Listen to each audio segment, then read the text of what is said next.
business deduction is any ordinary necessary business expense. It's a much more subjective test. And many times you can create, if you're in business, you can create circumstances to turn something, to make something a legitimate business expense where it would otherwise be non-deductible personal expense. The most prevalent example that comes to my mind is meals entertainment. Earlier I was talking about the different kinds of activities. You can be, you have personal activities, you can be in business, you can have investment activities and activities. Okay. However, like I had a client that was she has a sole proprietorship.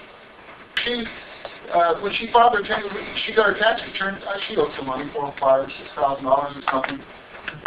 She says, well, I'm going to have to borrow the money to pay it off, to pay the tax bill. So I said to her, you take that $5,000, you put it into your business account, you pay business expenses on it. You got a business deduction. The nature, the character of the interest is determined by the money taxes. Medical expenses, most people know that they're only deductible to the extent they exceed. You get what I think as a haircut.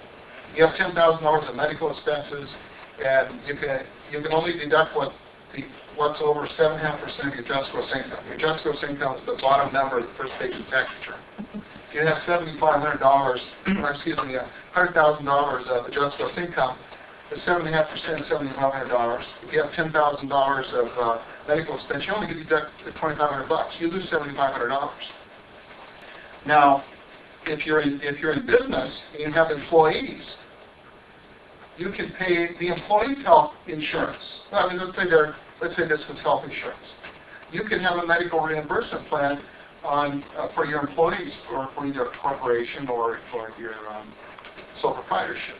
If you have a corporation, many times you can use business entities to structure what you do. You have a corporation. A corporation is a tax-paying entity. You can even be an employee of your own corporation. Home office deduction. How many? If you have, I said, trade or business expense. Any ordinary necessary business expense you can deduct as a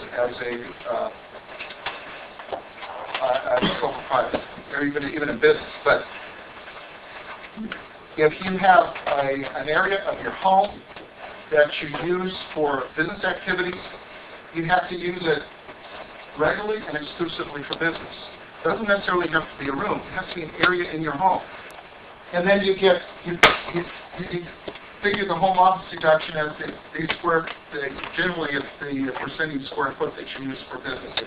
120 square foot, you have a 1,200 square foot home, that's 10%. You can deduct 10% of the interest payments or rent payments, utilities, those kinds of things. However, I do understand that, remember I mentioned that business deductions are much more subjective and they're easier to take than personal. Personal, they audit you all the time. The IRS will get a 1098 and they compare that with what you report. They audit you all the time. But now they can't do that if you're taking business deductions because it's reported on Schedule C.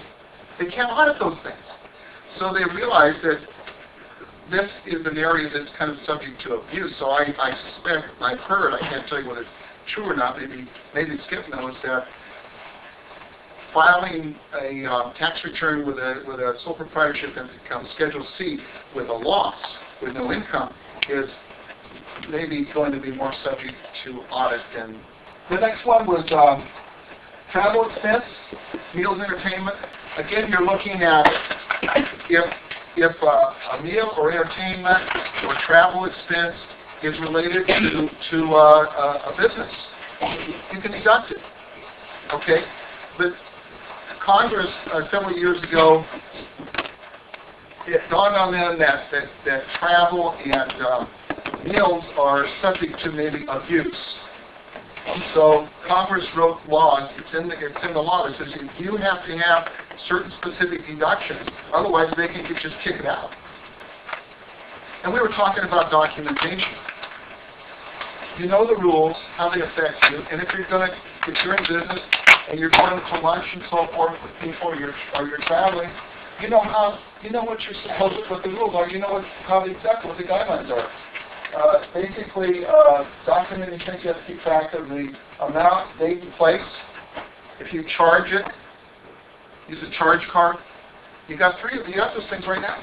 You turn it over, you're supposed to talk about the business purpose and the person that you entertained or had lunch with, and then the business purpose. So I go to lunch, and my attorney friend, I charge it, so I got those three things. I turn it over in the back, and I say, Wayne and I talked about the stimulus package or something, or whatever it was, or of course we have clients that work on together. We talked about such and such a client. If you travel is a little more complicated. You also are supposed to show, this is domestic travel. Foreign travel is kind of another little thing that we can't get into. But even domestic travel, you should have some kind of a diary, a log to show that what the business purpose was, where you went. If you spend more than 50% of your time on a business trip with or business activities, you can deduct the transportation, airplane. So you go from here to New York. I don't know what it costs you. Your airplane ticket, you can deduct that if you spend more than 50% of the days on business. It sounds simple. So you see what I'm saying? So some of the subjective nature of this stuff. If you're into traveling, you can legitimately structure what you do, and you comply with these rules. You document the stuff. You comply with the rules, and you can get Uncle Sam to pick up the tab for something that you enjoy. Nothing wrong with it. Automobile expense. Basically, that gives you a card for business. Keep track of it. Keep a log. Every year, I buy little calendars. Sometimes I get them for free. Somebody gives me a calendar. I put it in the glove compartment when I go somewhere. At the beginning of the year, I write down the beginning mileage. At the end of the year, I write down the ending mileage, so I know how many miles I drove during the year. Now, I don't do a lot of business travel, so it's easier for me to keep track of the business trips. When I go to somebody's place, I push the little thing, and then I come back and I say, well, I went so many miles. I just write it down. At the end of the year, I add it up. This stuff isn't, may seem cumbersome and difficult, but once you get the hang of it, it's really not. You just have to kind of be disciplined. The number one rule for auto protection, Skip brought it up. Documentation, documentation, documentation. When you document it, and the IRS comes here and looks at it, says, you have this documentation, you went on this trip, you did this travel, you understand the rules, you have the receipts for the airline tickets and so forth, you have a little log about what business you did and so forth. Now the agent looks at it. What is he going to do? I've done a lot of auditing, and you have a hard time. The only way you can really challenge that is to go say, well, let's say you talk to Brian over here in New York. Okay, I'm going to go call Brian or something. They don't have the time to do it. I'm not saying to lie that you're not going to get caught, but I'm just saying when you document the stuff, now there's no, if you leave a void, the IRS will fill the void like a vacuum. The IRS will fill the void in a way that results in more tax rather than less. But if you fill the vacuum with the proper documentation and you take the statement, many times your activities can be interpreted in different ways. Is this personal travel, business travel, maybe it's travel in connection with your investment property. You could deduct that too. So you take the position by documenting the thing. Now you're telling the IRS, this is a business expense, and this is why it's a business expense. You can document. They come to audit you. They have a hard time disputing that. It's almost impossible for them to dispute.